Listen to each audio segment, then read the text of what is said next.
Hello, dear children. Today we are going to do lesson number 19, Our Friends in EVS Science. My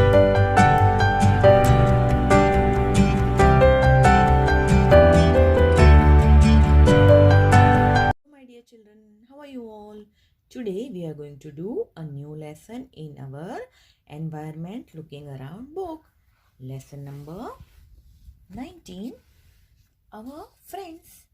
यानी हमारे दोस्त या हमारे मित्र जिसको हम बोलते हैं. Now in this lesson we are going to learn about our friends, यानी जो एनिमल्स होते हैं, बर्ड्स होते हैं, वो हमारे कैसे हमारे लिए हमारे फ्रेंड के जैसे होते हैं, that we are going to see. और हमें उनके साथ कैसा बिहेव करना चाहिए, that also we are going to see. Now we shall start the lesson 19, our friends. The children in the class were startled on hearing the sound tuck. The sound came from the ceiling fan. Kalyani shouted, "Look, look, a bird is hurt." Peter got up at once and picked up the bird. It was in pain.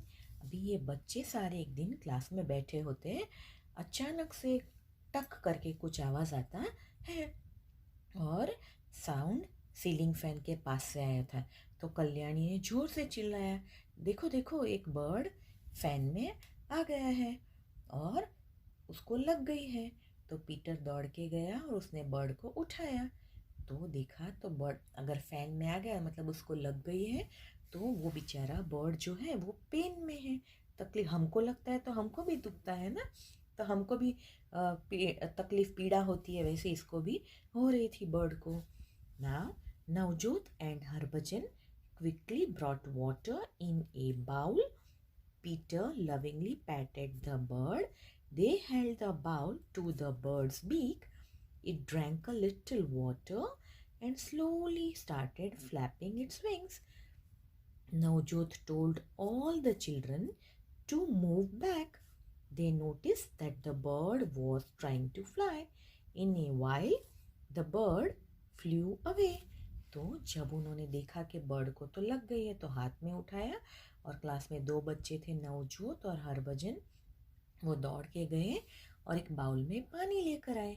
फिर ये Peter जिसने bird हाथ में पकड़ा था, उसने धीरे धीरे बर्ड को ऐसे पैट किया, थपथपाया और फिर बाउल को उसके मुंह के पास ले गए, चोंच के पास. तो बर्ड ने धीरे धीरे थोड़ा पानी पिया तो उसको हिम्मत आई और वो धीरे धीरे अपने पंख हिलाने लगा बर्ड. फिर नवजोत ने बोला दूसरे बच्चों को कि आप लोग सब पीछे चले जाइए, सब एक साथ आके जमा हो जाएंगे तो बर्ड भी डर जाएगा. तो सारे बच्चे पीछे हो गए तो देखा कि थोड़ी देर में बर्ड उड़ने की कोशिश कर रहा था और धीरे से बर्ड फिर उड़ गया. See all the children are so happy कि बर्ड उड़ा, उसको ज़्यादा लगा नहीं और वो बर्ड उड़ के चला गया. Now next day the children saw a bird circling about them in their classroom. The children tried to find out whether it was the same bird that was hurt the previous day. They quickly switched off the fan and started to clap. अभी दूसरे दिन बच्चे class में ही थे तब उन्होंने देखा कि एक बर्ड क्लास में आके गोल गोल घूम रहा है. तो उन लोगों को लगा कि ये कल वाला ही बर्ड है जिसको लग गई थी. तो उन्होंने जल्दी से फ़ैन बंद कर दिया क्योंकि कल ऐसे ही करके वो बर्ड को लग गया था, फ़ैन में आ गया था. अगर आज भी ऐसा होता तो बेचारे को फिर से लग जाता. तो उन्होंने फ़ैन फटाफट बंद कर दिया और सारे बच्चे क्लैप करने लगे. बर्ड को एकदम फिट एंड फाइन देख के खुश हो गए बच्चे. Now we will recollect and write, put the sentences in the correct order. यहाँ पे हमने ये जितना सीखा, sentences are not in proper order, we are going to put them in proper order. First is the bird flew away. The bird hurt itself with the fan. Peter lovingly patted the bird. The children saw a bird circling in their classroom. Navjot and Harbhajan quickly brought water in a bowl. तो सबसे पहले bird को लग जाता है, the bird hurt itself with the fan. Number 1. Number 2, Navjot and Harbhajan quickly brought water in a bowl. फटाफट लेके आते। फिर पीटर पैट करता है बर्ड को, that is number 3। Bird flew away और दूसरे दिन फिर से आके क्लास में the children saw a bird circling in the classroom. So your numbers will be 4, 1, 3, 5, 2। Now we are going to see one short story again. पहले हमने bird के बारे में देखा और बच्चों ने कितने अच्छे से बर्ड को ट्रीट किया ये भी हमने देखा। Now same way we are going to see about one boy named Shankar. Shankar's cat. Shankar was very happy. A cat had given birth to 4 kittens in the courtyard of his house. He started spending his free time with them. अभी शंकर बहुत खुश था क्योंकि उसके घर में जो बिल्ली थी, पैट कैट थी, उसने 4 किटन्स को जन्म दिया था घर के पीछे वाले हिस्से में, कोर्टयार्ड में। और वो ज़्यादा टाइम शंकर अभी बिल्ली और उसके बच्चों के साथ ही स्पेंड करता था। One morning Shankar was woke up by the cat's cry. He ran towards the courtyard. He saw that the cat was crying and cuddling its 3 kittens. One of the kittens was missing. He went outside and found Malini patting a kitten. Shankar called Malini into his courtyard. Malini saw the cat crying for her kitten. अभी एक दिन सुबह शंकर एकदम उठ गया बिल्ली के रोने की आवाज़ से।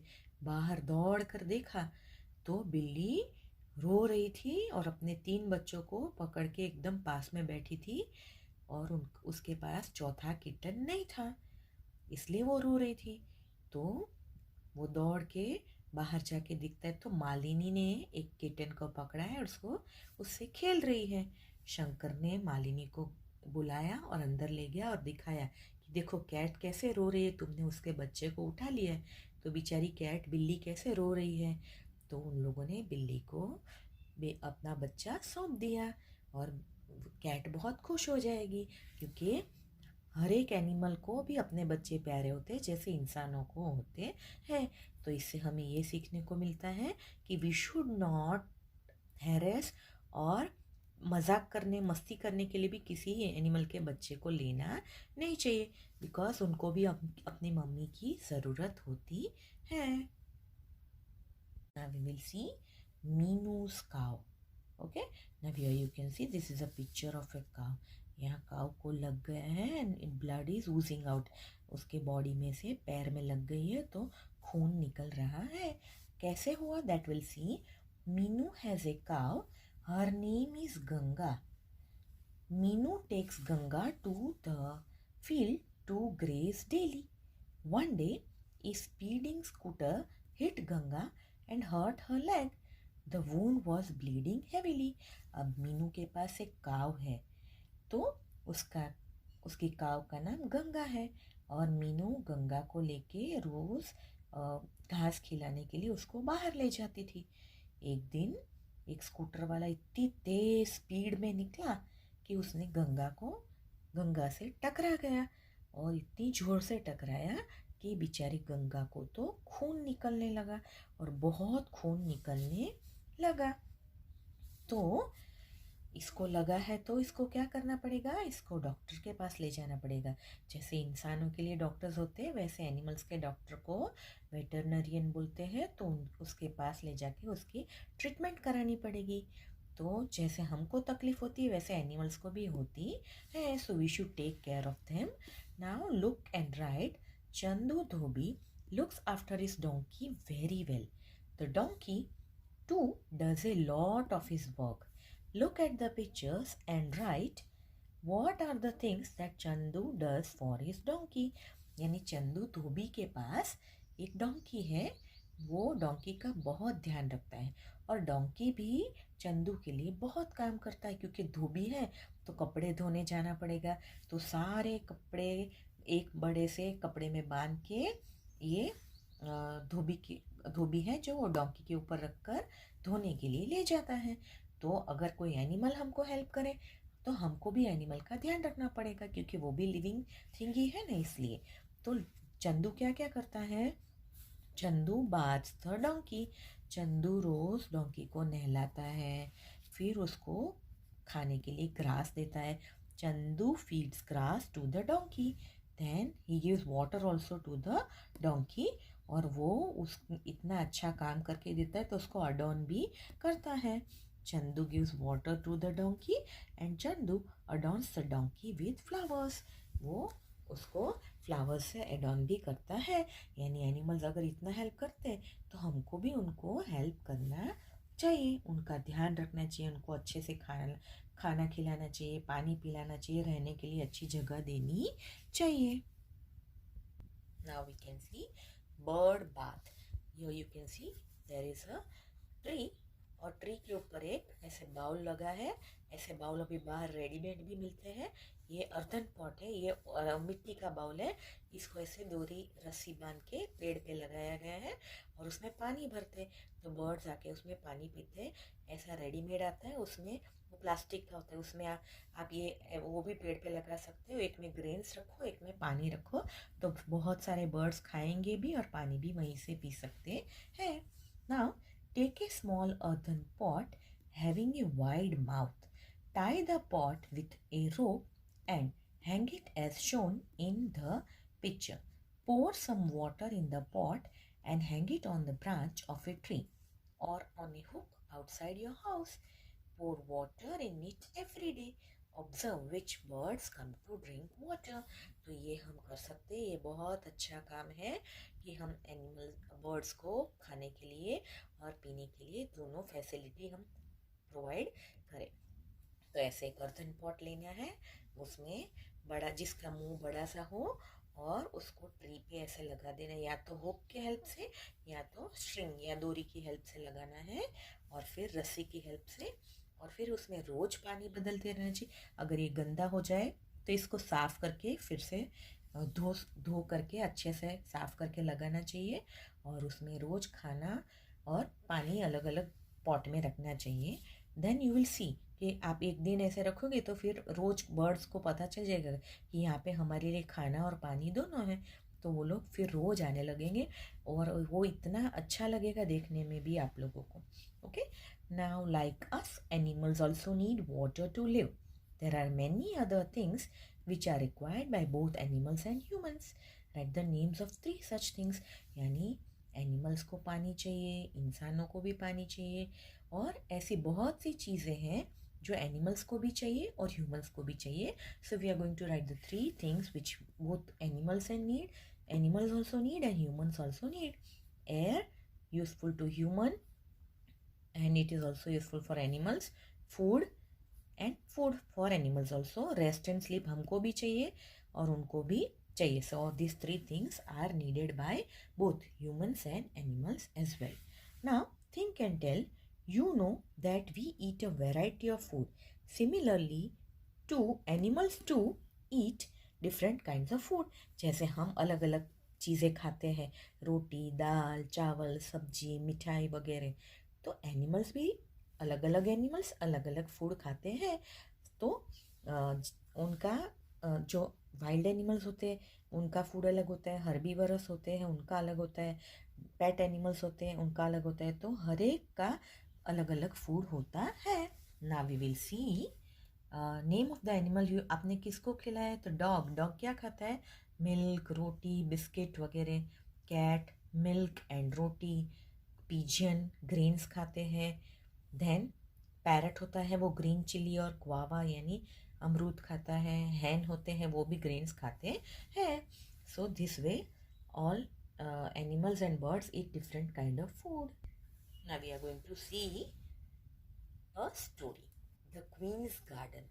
Read this picture and discuss in the class. See, the gardener has brought mangoes from the queen's garden. ये रानी है, उसके गार्डन में बहुत सारे मैंगोज होते हैं. तो एक दिन गार्डनर मैंगोज लेके आता है. तो रानी बोलती है, सो मैनी मैंगोज, गुड, इतने सारे मैंगोज, वाह.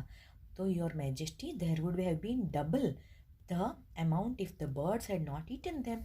तो बोलता है गार्डनर, माली बोलता है कि इससे भी ज़्यादा मैंगो होते, डबल होते इससे भी, अगर बर्ड्स ने मैंगोज खाए नहीं होते तो the queen says, what did you say? The birds have eaten the mangoes, why did you allow the birds to into the garden? तो बोलती, तुमने क्या बोला? बर्ड्स आके मैंगो खा गए? तुमने उन्हें रोका क्यों नहीं, तुमने उनको गार्डन में आने क्यों दिया? Please forgive me, I will not let any bird come in to the garden. तो माली बोलता है कि मुझे माफ़ कर दो, अब की बार मैं ध्यान रखूँगा कि कोई भी बर्ड गार्डन में आए नहीं। नाउ दूसरे साल, next year, fewer mangoes then last year. Why did you not stop the birds from eating entering the garden? I stopped them, Your Majesty. I did not let a single bird enter, but this year the insects have eaten the mangoes. यानी उसने दूसरे साल देखो उससे भी कम mango आए। तो रानी बोलती इतने कम मैंगो, तुमने बर्ड्स को क्यों नहीं रोका गार्डन में आने से? तो उसने बोला कि इस बार बर्ड्स को मैंने नहीं आने दिया, लेकिन सारे मैंगोज तो कीड़े खा गए, है ना। तो if there had been birds, then they would have eaten the insects. We would not have lost so many mangoes. तो माली बोलता है कि अगर हमने बर्ड्स को आने दिया होता तो वो इंसेक्ट्स को खा जाते, तो हमारे पास इतने कम मैंगो की जगह बहुत ज़्यादा मैंगो होते। तो इस तरह हमको ये देखने को मिलता है कि सारे जो चीज़ें हैं वो गॉड ने इस तरह से बनाई है कि एक दूसरे को प्रोटेक्ट भी करते हैं और एक दूसरे को हेल्पफुल भी होते हैं। तो अगर हम उसने बर्ड को भगा दिया तो इंसेक्ट ने खा लिया, यानी ये इसका फूड था तो उसने खा लिया, लेकिन अगर बर्ड होते तो बर्ड इनको खा जाते जो उनका फूड था। So this way we can see that all the animals and birds have their to eat different type of food, और हमको किसी का खाना छीनने का हक नहीं है।